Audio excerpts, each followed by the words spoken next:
Buenas tardes. En nombre de la directora de la Residencia de Estudiantes, Alicia Gómez Navarro, que excusa su asistencia, y en el mío propio, como director adjunto de esta casa, nos encanta que hayan podido venir a esta nueva conferencia del ciclo Matemáticas en la Residencia que organizan conjuntamente el Instituto de Ciencias Matemáticas del Consejo Superior de Investigaciones Científicas y esta residencia, y que tan buena acogida ha recibido en anteriores ediciones, puesto que ya llevamos varias.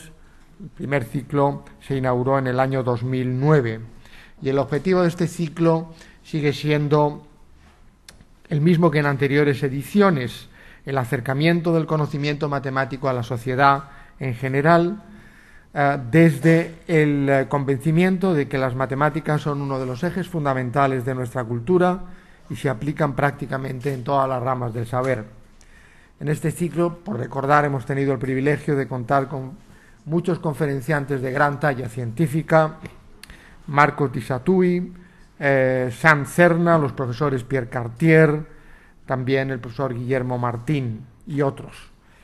Y nos complace hoy dar la bienvenida a la profesora Rousseau, catedrática de Matemáticas y Estadística de la Universidad de Montreal, en Canadá, y vicepresidenta de la Unión Matemática Internacional y también impulsora y coordinadora de la iniciativa planetaria Matemáticas del Planeta Tierra 2013. Y también damos la bienvenida a doña Isabel Sabá, consejera de la Embajada de Canadá, a quien agradecemos su participación y que hayan elegido este lugar nuevamente para desarrollar el ciclo.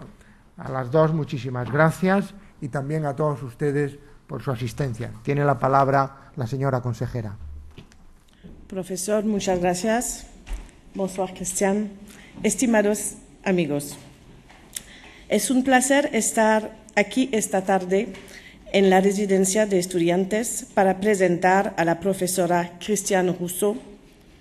No había tenido la oportunidad de venir a la residencia hasta hoy y es un verdadero placer participar en este acto en un lugar tan emblemático y tan representativo de la tradición cultural española. Cuando el Instituto de Ciencias Matemáticas me pidió que presentara a la profesora Christiane Rousseau, aceptó gustosamente, por supuesto, pero me pregunté cómo iba a poder hablar de alguien que se dedica a un tema que se me hace tan arduo. Las matemáticas, para mí, para como mucha gente, tienen una aura de misterio. Nos parecen a veces incomprensibles. Pensamos que no forman parte de nuestra realidad, sino que parecen pertenecer a un universo paralelo. En todo caso, nos infunden un inmenso respeto y nos acercamos a ellas con sumo cuidado. Cuando examiné el impresionante currículum de la profesora Rousseau, me encontré con una larguísima lista de trabajos y artículos que incluían términos tan singulares como vectores polinomiales, centros isócronos, diofeomorfismos parabólicos. Pero seguí examinando los nombres de los trabajos de Christian y vi otros términos como espejos ardientes, ordenadores y caos, o una publicación titulada ¿Dónde estoy? Entonces pensé que me estaba perdiendo algo. Una materia que da lugar a unos trabajos con términos tan poéticos como espejos ardientes o preguntas tan esenciales como ¿dónde estoy?, no puede ser tan lejana a nuestras preocupaciones, a nuestra realidad o a nuestra vida. Este ciclo Matemáticas en la Residencia es, por lo tanto, una magnífica oportunidad para acercarnos al misterio de las matemáticas. Y estoy muy agradecida a la Residencia de Estudiantes, al Consejo Superior de Investigaciones Científicas y al Instituto de Ciencias Matemáticas de su esfuerzo por traer a la profesora Christiane Rousseau desde Canadá y por haberme invitado a participar en el acto. Christiane Rousseau nació en Francia. Llegó a Canadá de pequeña con su familia. Estudió matemáticas en la Universidad de Montreal, donde obtuvo su doctorado, y luego en la Universidad McGill, también en Montreal, donde cursó estudios postdoctorales. Sus investigaciones se centraron en los estudios de sistemas dinámicos. Junto con su labor docente, escribió innumerables artículos, trabajos y libros. Fue directora del Departamento de Matemáticas y Estadísticas de la Universidad de Montreal en los años 90. Fue presidenta de la Sociedad Matemática de Canadá de 2002 a 2004. Desde 2011 es vicepresidenta de la Unión Matemática Internacional. Christiane ha recibido varios premios por su trabajo, entre ellos el premio Abel Gauthier de la Asociación Matemática de Quebec para la persona del año de 2009 y el premio Graham Wright por sus servicios a la Sociedad Matemática de Canadá en 2009. Durante toda su carrera, la señora Rousseau llevó, además de su trabajo de investigación, una intensa labor de educación, divulgación y sensibilización a las matemáticas. Dio conferencias en escuelas secundarias, organizó campamentos de matemáticas y montó exposiciones en otras actividades. Pero además de las matemáticas, Christiane es una apasionada de la naturaleza y siente una profunda preocupación por los cambios que están afectando a nuestro planeta. Por ello, ha lanzado la importante iniciativa mundial Matemáticas del Planeta Tierra 2013. Este evento, impulsado por institutos matemáticos de Canadá y Estados Unidos, consiste en la organización de una multitud de actividades científicas en todo el mundo para promover el papel de las matemáticas en los aspectos relacionados con la sostenibilidad y el futuro de nuestro mundo. En los próximos minutos, la profesora Rousseau nos va a hablar de las geometrías de la naturaleza. Ha subtitulado su conferencia Una visión matemática de la naturaleza permite percibir ciertos secretos de los seres vivos y del universo. Con un título tan sugerente, no me cabe duda de que la profesora Rousseau nos va a revelar una cara de las matemáticas que no nos imaginamos lo que no somos aficionados a esta ciencia. En una entrevista, Christiane dijo que las matemáticas son una herramienta indispensable para comprender el mundo y que permiten ver de forma diferente el mundo que nos rodea. Les dejo en las manos expertas de Christiane Rousseau, que nos va a ayudar a entender el papel de las matemáticas en la interpretación del mundo y cómo pueden contribuir a resolver los problemas a los que se enfrentan nuestras sociedades y nuestro planeta. Muchas gracias, que disfruten de la conferencia. Merci beaucoup.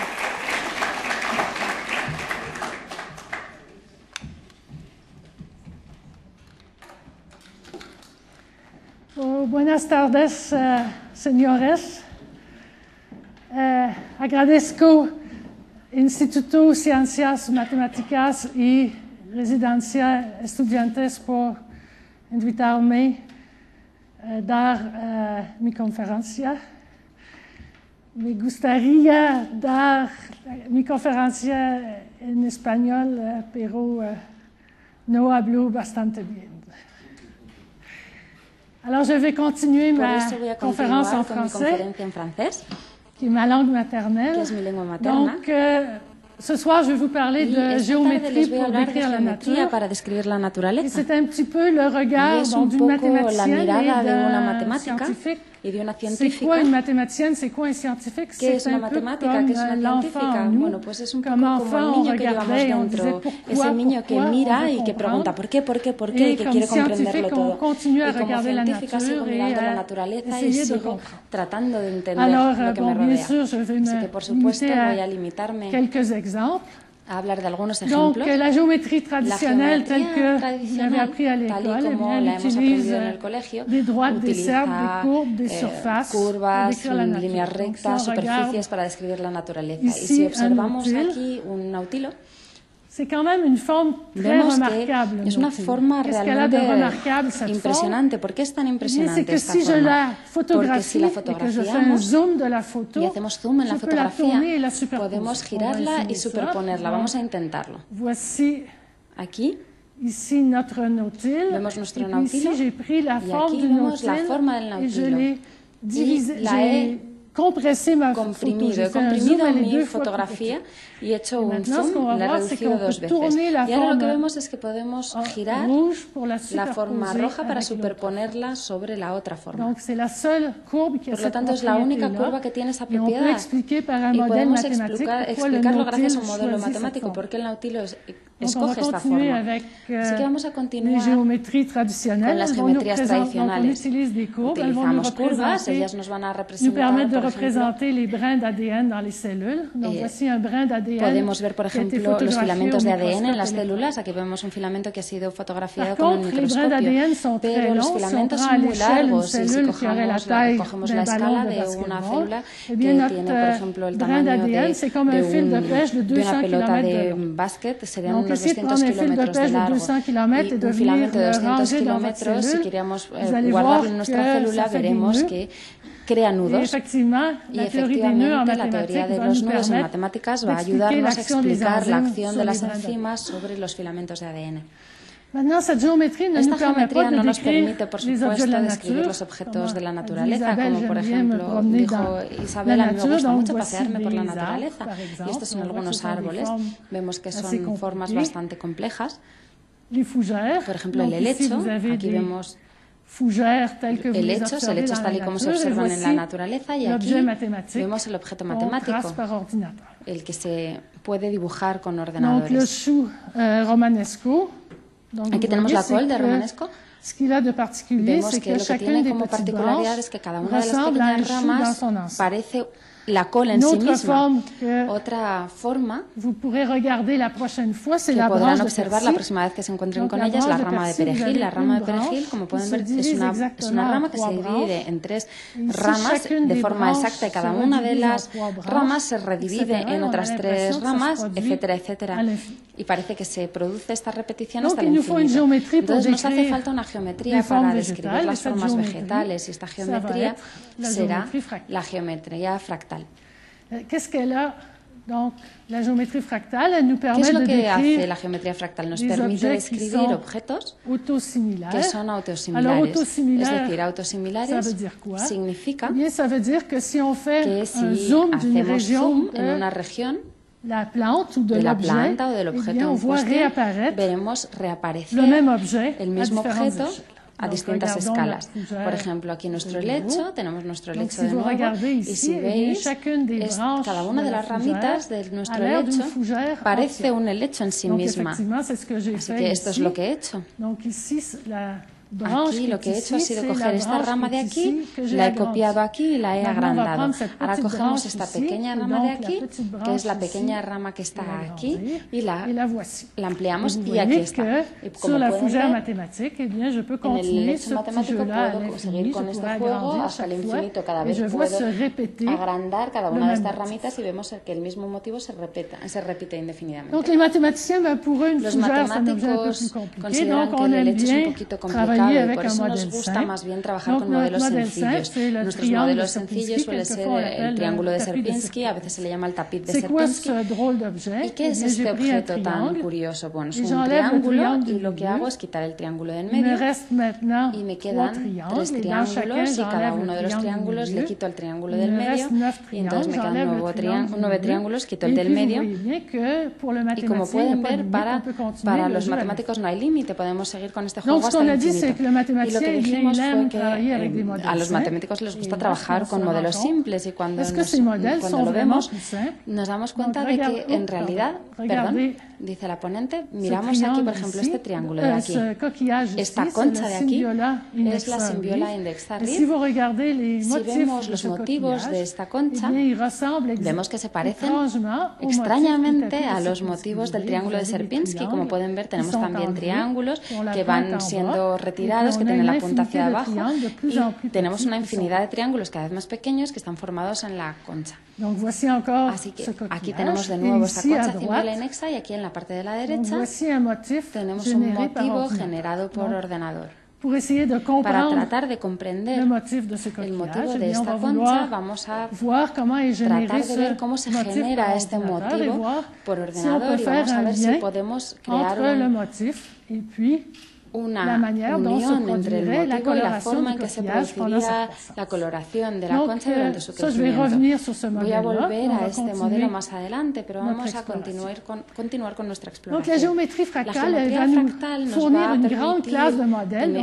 va a permitir tener una gran clase de modelos que nos van a servir para describir los vegetales. Una vez que introducimos esa geometría nos damos cuenta de que lo hemos hecho mucho mejor. Vamos a poder describir no solamente los vegetales, sino muchas otras formas de la naturaleza, como por ejemplo las costas rocosas, como estas, por ejemplo. ¿Cuál es la propiedad de una costa rocosa cuando la comparamos a una costa con arena? Bueno, si hacemos fotos de más cerca, vemos que siempre aparecen nuevos detalles. Otros objetos de la naturaleza, como por ejemplo las redes de ríos. Por ejemplo, aquí vemos unos cuantos ríos y vemos siempre que hay ríos más pequeñitos hasta riachuelos que vienen a complicar esta imagen. Aquí vemos, por ejemplo, este motivo de los ríos y lo comparamos con una fotografía de una playa con la marea baja y vemos las trazas del agua sobre la arena que hacen grietas y vemos que es un motivo que tiene una característica fractal también. Los deltas de los ríos, esta por ejemplo es una foto aérea del delta del Níger, del río Níger. También las amalgamas de galaxias aquí hemos querido hacer un zoom en una región y vemos aparecer nuevas amalgamas de galaxias. Si hacemos un zoom en otra pequeña región vuelven a aparecer otras amalgamas de galaxias. O incluso la Vía Láctea, por ejemplo, es lo mismo. Si lo agrandamos en cada uno de los puntos vemos que siempre aparece una nueva serie de detalles. Las nubes, por ejemplo, cuando vemos esta foto aquí, no sabemos realmente si hemos tomado una foto con una gran nube, con una gran región del cielo, o si es simplemente un detalle del cielo. Con las heladas, por ejemplo, en las ventanas, esto lo vemos mucho en Canadá, en nuestras ventanas en Canadá, yo no sé si esto lo tienen ustedes en sus ventanas, si tienen estas heladas en sus ventanas. Esto es en el interior del cuerpo humano, por ejemplo, los bronquios, en el interior de nuestros pulmones o las redes de capilares con todas las venas que cada vez son más finas. ¿Y cómo describimos todas estas formas? Vamos a ver cómo las matemáticas nos pueden dar herramientas para poder describir estas formas. Una pregunta que nos podríamos plantear es ¿cuál es la longitud de una costa rocosa, por ejemplo? Si tratamos de medirla, vemos que si hacemos zoom, vemos aparecer nuevos detalles. Como os dije, a los matemáticos les gusta tomar modelos simples, así que suelen trabajar con un modelo matemático que nos permite saber cuál es por ejemplo, la longitud del flocón de del copo de Fonkoch, por ejemplo. Nos hace falta más detalles sobre el objeto para saberlo. Entonces nos preguntamos de dónde viene este objeto, cómo se obtiene este objeto. Bueno, los matemáticos hacen como los niños, lo que hacen es repetir la misma operación una y otra vez. Entonces hacemos iteraciones. Empezamos con un triángulo y ahora lo que hacemos, el juego al que vamos a jugar es reemplazar cada uno de los lados del triángulo por 4 segmentos que nos van a dar este resultado. ¿Veis? Entonces cogemos el segmento de arriba, lo he reemplazado por estos segmentos, estos los he reemplazado por 4 segmentos con una longitud que es una tercera parte, con lo cual es una iteración, repetimos lo mismo y cada uno de los 12 segmentos que tengo aquí los voy a reemplazar por otros 4 segmentos, es decir, este segmento de aquí lo voy a reemplazar por 4 segmentos y si hago esto, pues consigo esta forma. Esto es lo que obtenemos aquí. Y ahora, si continúo haciéndolo hasta el infinito, obtengo el copo de Fonkoch. Nos hemos preguntado cuál era la longitud del copo de Fonkoch. Ya tenemos las herramientas y ahora vamos a hacer cálculos, vamos a hacer un poquito de matemáticas.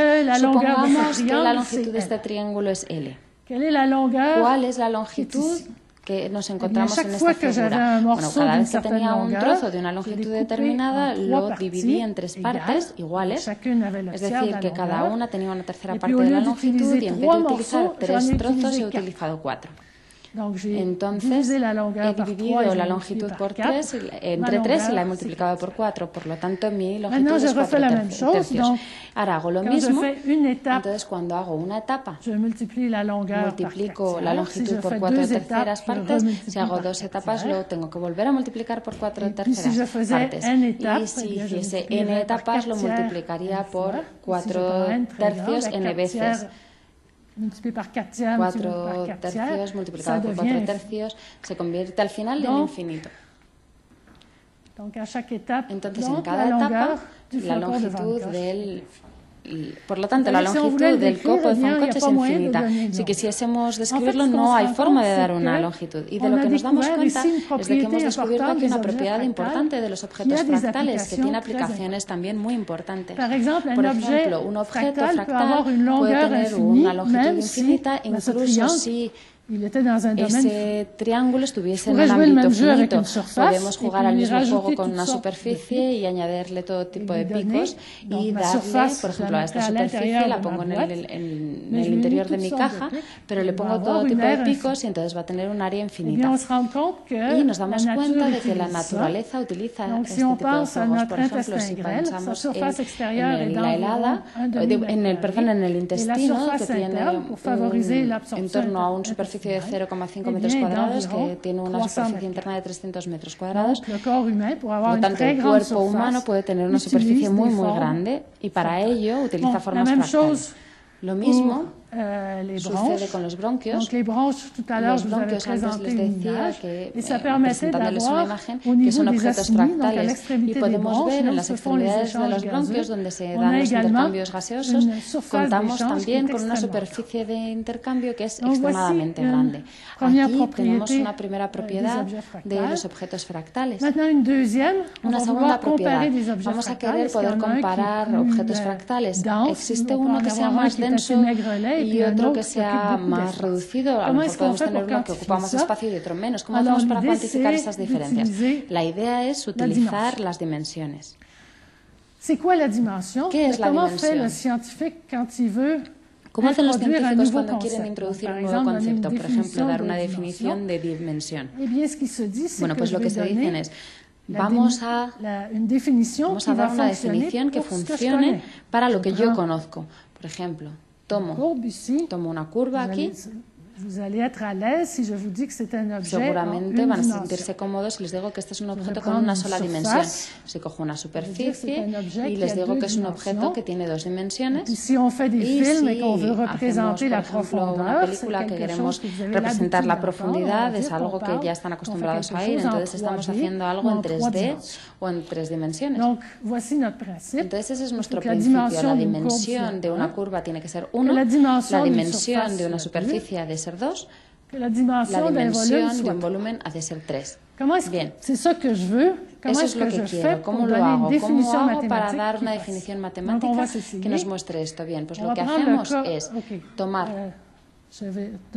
Bueno, cuando ya tengo mi definición, obtengo que la dimensión de la Vía Láctea está entre 0 y 1 y obtenemos que la dimensión del flocón de Von Koch, del copo de Von Koch, estará en torno a 1 y 2. No será ni 1 ni 2, es como una curva, es más que una curva, pero es una curva que he hecho más gruesa. Es menos que una superficie, pero es más que una línea. Entonces el copo de Von Koch tiene una dimensión de 1,26.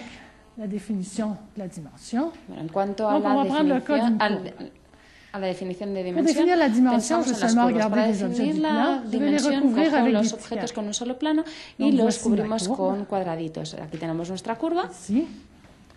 Como ven, la he cubierto mi curva con pequeños cuadrados. Ahora lo que puedo hacer como juego es decir, bueno, tomo cuadrados 2 veces más pequeños. ¿Cuántos cuadrados me hacen falta para cubrir mi curva? Pues en torno a 2 veces más. Aquí, donde necesitamos un cuadrado aquí, pues aquí necesitaremos 2 cuadrados más o menos para recubrir la misma curva. Más o menos, porque a lo mejor en algunos lugares, por ejemplo aquí, con 1 sería suficiente. Pero es más o menos 2 veces más, una cantidad 2 veces mayor. Si hubiese cogido cuadrados 3 veces más pequeños, habría necesitado más o menos 3 veces más cuadrados. Si hubiesen sido 4 veces más pequeños, habría necesitado 4 veces más cuadrados, más o menos. En cuanto a una superficie, lo que hago es cubrirla. Cubro mi superficie es amarilla y la cubro con mis cuadraditos. ¿Cuántos me hacen falta? Bueno, pues si cojo cuadrados 2 veces más pequeños, cada vez que necesitaba un cuadrado, ahora necesito 4 cuadrados. Más o menos, obviamente, porque en los bordes, por ejemplo, no siempre hacen falta 4 veces más, pero más o menos 4 veces más. Si hubiese cogido cuadraditos 3 veces más pequeños, habría necesitado más o menos 9 veces, una cantidad 9 veces mayor de cuadrados. Si hubiese cogido cuadrados n veces más pequeños, habría necesitado más o menos n al cuadrado veces más de cuadrados. Es lo que llamamos n al cuadrado. Y aquí vemos el exponente aquí. Para una curva había dicho que si cogía cuadrados n veces más pequeños necesitaría n veces más. Habría puesto la potencia 1 para una curva que tiene dimensión 1, pero pongo la potencia 2 para una superficie porque tiene la dimensión 2. Entonces ahora, ahora podemos decir que tenemos nuestra definición, un objeto de dimensión d. Un objeto es de dimensión d si cuando tomamos cuadrados n veces más pequeños necesitamos en torno a n exponente d para recubrirlo. Vamos a ver qué es lo que esto significa. Volvemos al triángulo de Sierpinski. Si quiero cubrir mi triángulo de Sierpinski con un gran cuadrado, solamente me hace falta 1. Si quiero coger cuadrados 2 veces más pequeños, entonces, como pueden ver, me va a bastar con 3 cuadrados. Si cojo cuadrados 4 veces más pequeños, 9 me bastará con 9 cuadrados. Si tomo cuadrados 8 veces más pequeños, entonces 27 cuadrados van a ser suficientes para cubrir toda la superficie. Ahora me hace falta mostrar mi dimensión. Aquí he cogido cuadrados 2 veces más pequeños y me han hecho falta 3 veces más. Entonces tengo que escribir 3 como potencia de 2. Entonces, esto no les voy a hacer el cálculo. Los que hacen matemáticas pueden verificar que este es log de 3 sobre log de 2. Si hubiese cogido cuadrados 4 veces más pequeños, me harían falta 9 veces más cuadrados. Tengo que escribir 9 como potencia de 4. Y entonces necesito el mismo exponente que aquí, es el mismo número. Es esto lo que es importante. Y si cojo cuadrados 8 veces más pequeños, necesito 27 veces más cuadrados. Y si escribo 27 como potencia de 8, tengo el mismo exponente. Entonces es el mismo exponente siempre. Siempre se produce lo mismo. Y mi dimensión es log de 3 sobre log de 2. Y pueden ver que es, por lo tanto, en torno a 1,585. Sigue siendo una cifra que está entre 1 y 2. Es más que para el copo de Foucault, porque el copo de Foucault, si lo recuerdan, era simplemente una curva un poquito más espesa, pero aquí lo vemos en dimensión que aquí hay una mayor densidad, porque la dimensión es mayor. Esta era la parte matemática de mi presentación y ahora volvemos a las aplicaciones.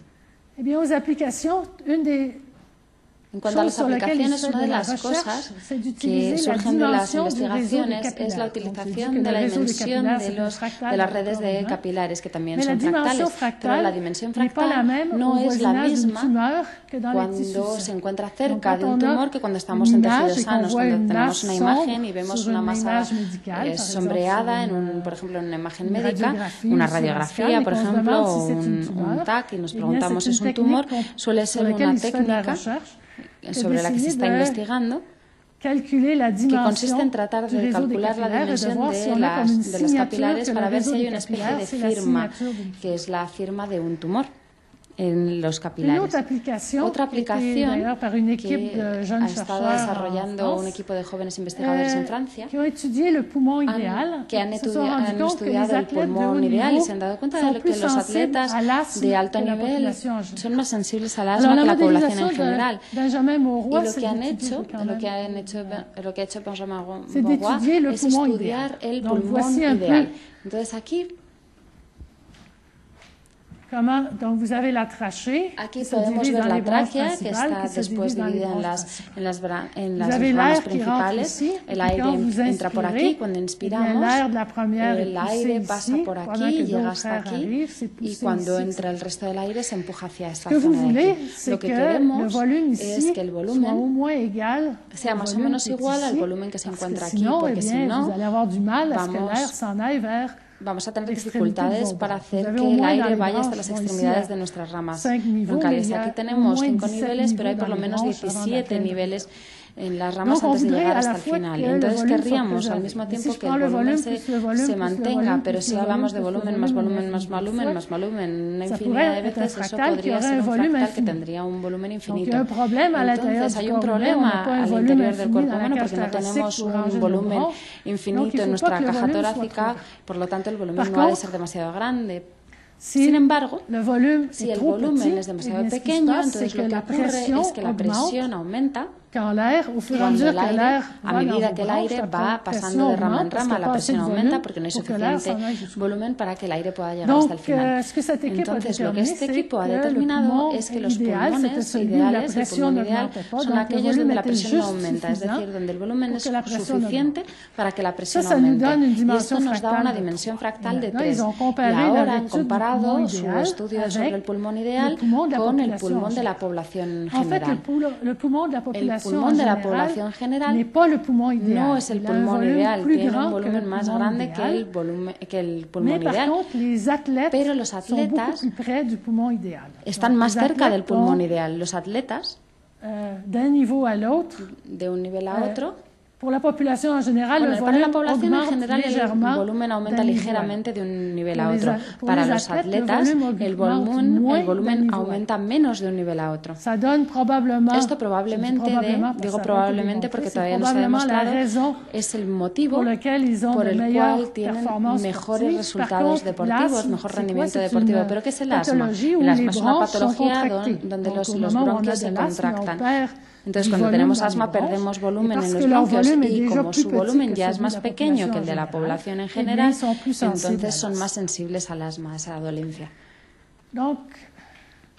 Ahora vamos a volver a nuestra concha y vamos a preguntarnos cómo se genera este motivo.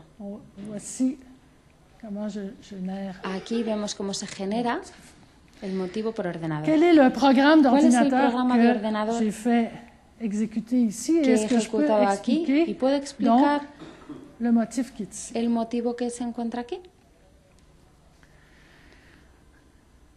Alors, le modèle qui est proposé, donc c'est un por lo tanto, biologiste mathématicien, un biólogo matemático, Hans Mayr, qui travaille sur ce modèle que trabaja con este modelo desde hace 20 años. C'est un modèle de réaction-diffusion, dice que es un modelo de reacción-difusión, es decir, una explicación de origen químico. Tenemos dos sustancias, un activador, que es la sustancia colorada, y un inhibidor, que es la sustancia que no tiene color. Y estas dos sustancias reaccionan y el motivo va a depender de las condiciones iniciales que tengamos. ¿Cuáles son las reglas que vamos a utilizar? A es para activador y es para inhibidor. Donc, la primera regla es que si tengo activador e inhibidor, me va a dar activador. Es decir, color. Si las dos sustancias reaccionan juntas, eso produce coloración. Si no tengo más que activadores, entonces eso producirá inhibidor. Es decir, que si no tengo más que activadores, no se producirá color. Asimismo, si solamente tengo inhibidores, no va a producir color tampoco. Bien, las conchas. ¿Cómo se colorean? Las conchas van creciendo sobre los bordes. No sé si han visto esas conchas, pero normalmente están estriados y a medida que va creciendo se va añadiendo otra fila. Por eso cuando hago mi simulación voy desde arriba y voy haciendo nuevas filas. Cada una de las filas es como un tramo de crecimiento de la concha. ¿Cómo se construye este modelo? Aquí tenemos la regla. Vamos a explicar la regla. La regla es que observamos la fila superior, que es el borde de la concha, y construimos la siguiente fila. ¿Cuál es el color que voy a poner en el cuadrado que se encuentra aquí? Bueno, pues en cuanto al color que voy a poner aquí, voy a observar los dos cuadrados que están tocando las esquinas. Este cuadrado está tocando dos cuadrados que tienen inhibidor. Entonces va a tener inhibidor. Si vemos, por ejemplo, en este lado y tenemos que el cuadrado que está aquí, toca por sus esquinas dos cuadrados que tienen activador. Y eso va a dar inhibidor, ausencia de color. Si tenemos aquí, si aquí tocamos, si el cuadrado que tenemos aquí toca en sus esquinas un cuadrado con activador y otro con inhibidor, entonces va a haber color. Y lo mismo va a ocurrir aquí. Estas son las normas que seguimos. Partimos de una primera fila y vamos construyendo sucesivamente. Y vamos a ver lo que obtenemos con estas reglas si tenemos un ejemplo. Entonces empezamos con la primera fila. Cogemos solamente un cuadrado. Y ahora cogemos otro cuadrado y vemos qué es lo que ocurre en la siguiente fila. El cuadrado que está aquí toca en sus esquinas un activador, entonces he puesto el inhibidor como ausencia de color, toca dos cuadrados que no tienen color, entonces no tiene color. El cuadrado que está aquí toca en sus esquinas un cuadrado que tiene color y uno que no tiene color, entonces tendrá color. Aquí el cuadrado que está aquí toca por una esquina uno que tiene color y otro cuadrado que no tiene color. Entonces él tendrá color. Y aquí están los demás. ¿Veis? Este de aquí, por ejemplo, toca un cuadrado que no tiene y otro que no tiene, entonces no tiene. Y la siguiente fila tendrá este aspecto. Continuamos con la siguiente fila, vamos a hacerlo más rápido. Esto es lo que tenía después de dos filas. ¿Qué voy a conseguir después de tres filas? En el borde voy a continuar y voy a seguir teniendo color. Y en el medio, como pueden ver, activador más activador me va a dar inhibidor.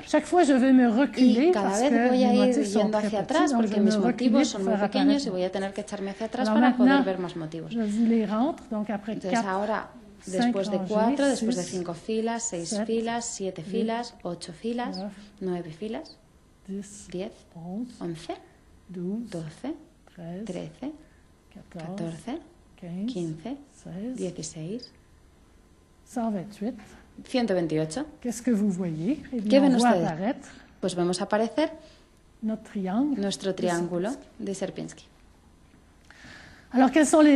¿Cuáles son las normas que hemos utilizado para generar el helecho? Pues en la primera fila